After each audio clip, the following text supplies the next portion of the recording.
Hi, everybody. I'm Caryn Kopp, Chief Door Opener at Kopp Consulting, and I'm sitting here in the middle of this PowerPoint with you to talk about how you can identify groups of prospects who are closer to a buy cycle, who will find a meeting with you to be an idea that's more urgent for them now than ever. So how do you choose groups of prospects like that?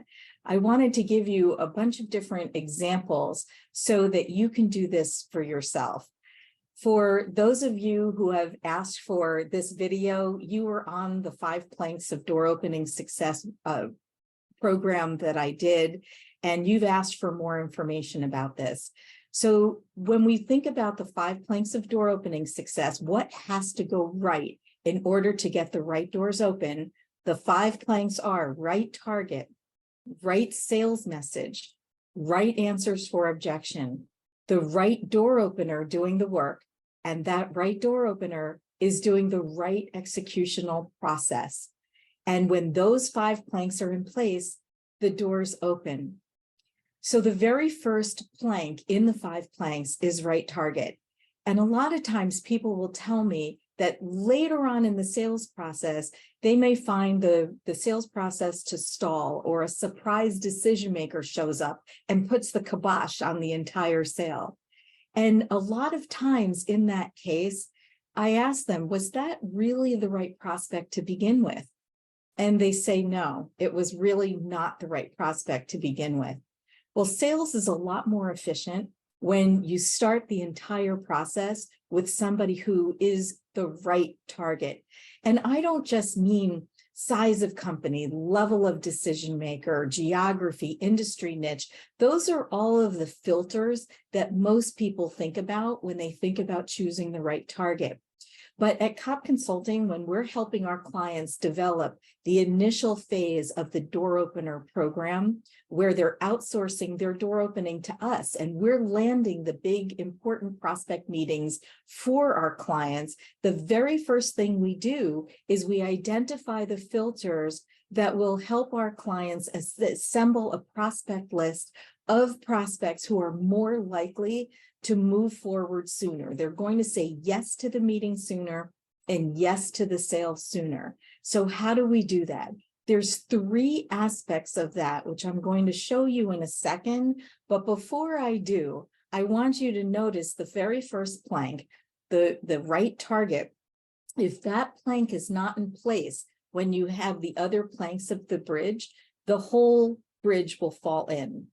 Every plank has to be in place, and the very first one is target. Where are you going to spend your time in the first place? Now let's take a look at the 3 additional filters that we use when we're helping our clients decide where to focus with the door opener program. So I'm going to move my little square up a little bit and so that I can talk you through this and be involved in it with you. And you'll notice the link up at the top. That's the link for the other videos that I promised as part of the program. So if you want more than just this video, go ahead and click on that link and it will take you to some of the other videos as well. So remember Venn diagrams from 5th grade? Well, you're looking for the intersection of these 3 additional filters. The first is an obvious solution. Which groups of prospects would find you and your services and your products to be an obvious solution? As soon as they know that you exist, they wouldn't take a step without you. I'm going to give you a couple of examples of this, and then I'll move on to the other 2. So we worked with a software development company years ago. And while they could have helped their clients with any kind of software, when you sell everything, you actually sell nothing. It's better in sales to go more narrow and select a group of prospects who would find you to be an obvious solution for a particular reason. Well, in those days, there was a lot of buzz around the disparate systems in a lot of different industries, that the technology was not talking to each other. It's a problem that exists today too. But in large media and entertainment companies, they had these disparate content distribution systems. And while as I said, our client could have helped from a software development standpoint, these media and entertainment companies with anything, because they were dealing with this particular issue, we created a group of prospects that was likely dealing with this. And then we contacted the CIO and the CTO with a message that talked about how this company in particular specialized in that area. They had several clients in this area, and we were able to get them meetings with HBO, NBC, ABC, Cablevision, and the list goes on, because the people at the top of the technology organization wanted to solve this issue, and having a partner that knew this issue very well was more meaningful to them than just meeting with any software development company. So when we focused on this particular industry with that message, the doors opened sooner. Now, once our client was in the door and having the meeting with the prospect, they could talk about this particular issue, or they could talk about any issue that the company was facing. That's one example.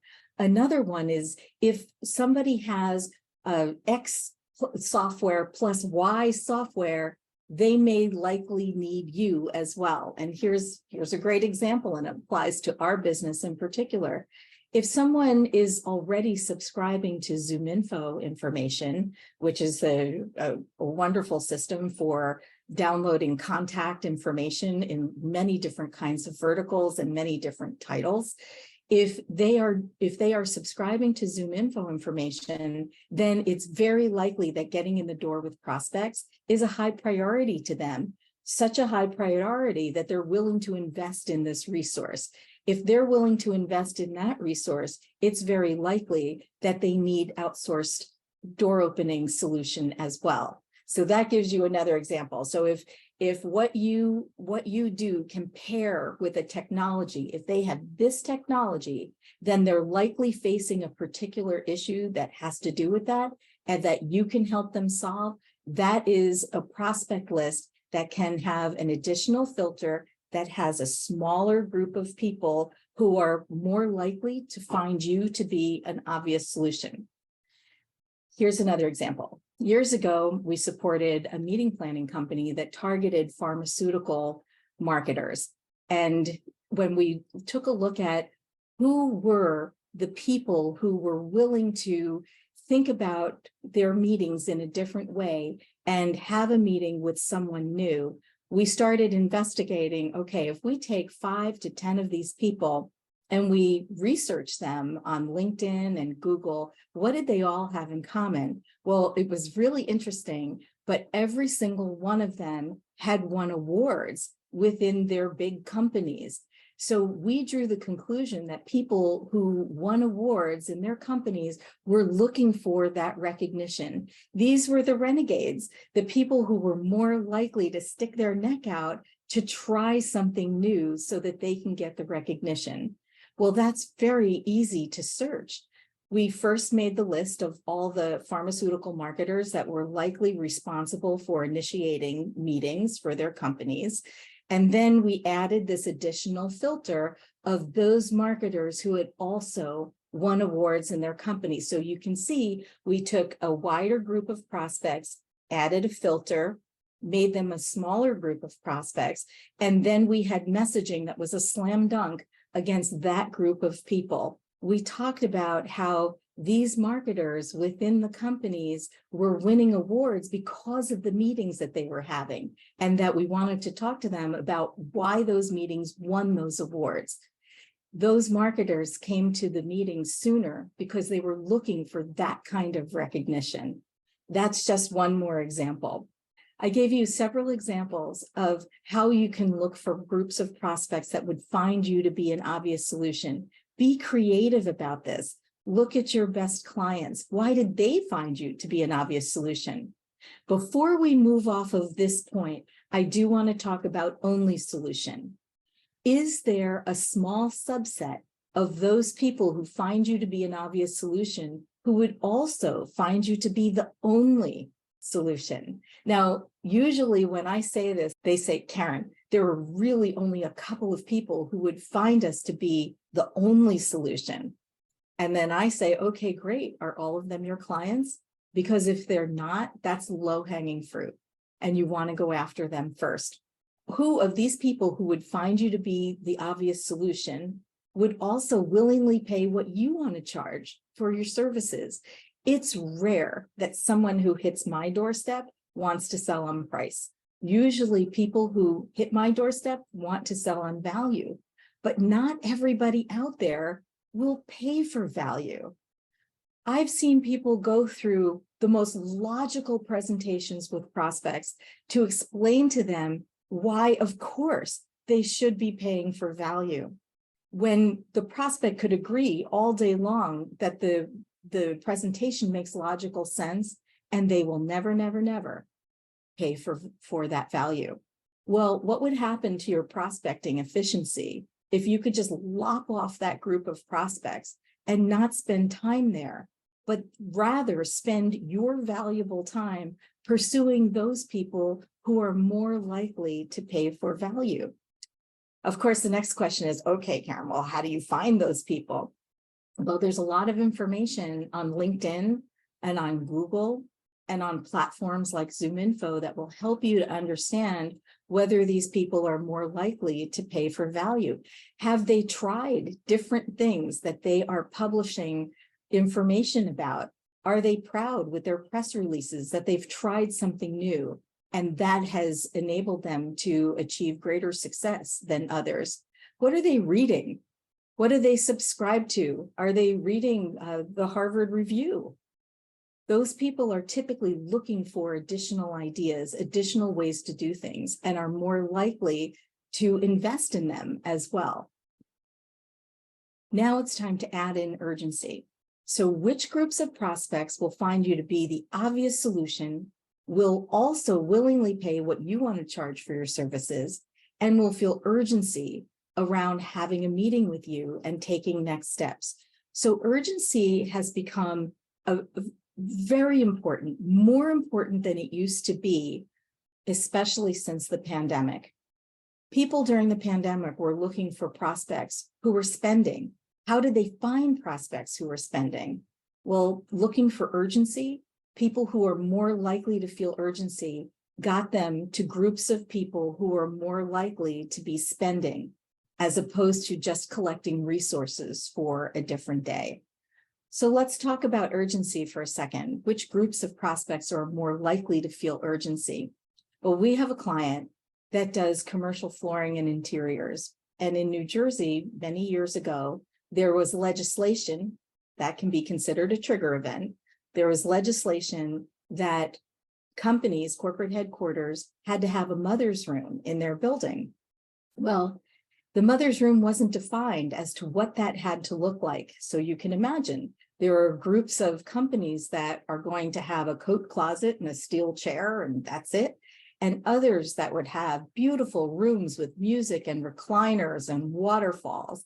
Well, our client, of course, wanted to be able to identify which groups of prospects were more likely to have a beautiful room with the waterfalls and the recliners, as opposed to the coat closet and the steel chair. So what did she do? She started looking at the filters associated with the groups of prospects who are more likely to do that. So let's think of what they are.